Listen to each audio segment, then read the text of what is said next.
So for this first question, we have 20 hundredths, and we need to find an equivalent fraction with a denominator of 10 and write the fraction as a decimal. So first, let's take our 20 hundredths and see if we can find an equivalent fraction with a denominator of 10. Remember, as well as multiplication, we can use division to find equivalent fractions, and 100 divided by 10 is 10.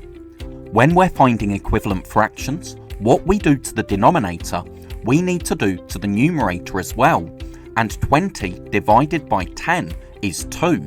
So 20 hundredths is equivalent to 2 tenths.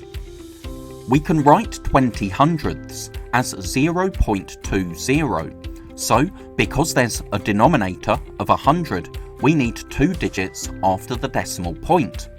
But we've seen that 20 hundredths is equivalent to 2 tenths. So, we can write 2 tenths as 0.2. We don't need zeros on the end of decimal numbers, because all the zero told us is that we had something equivalent to 2 tenths and 0 hundredths, but 0.2 tells us this as well. Now we have 60 hundredths.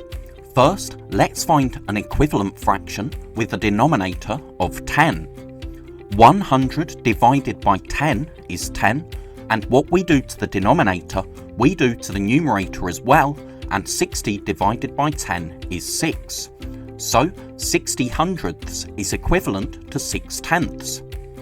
If we're writing this as a decimal, we could write 0.60 because that's 60 hundredths. The denominator of 100 tells us that we need to use 2 places after the decimal point, but if there's a 0 on the end of a decimal, we don't need it. We can just write 0.6, and we've seen that because 60 hundredths is equal to 6 tenths, and the first digit after the decimal point is our tenths digit. So let's show what we've done here.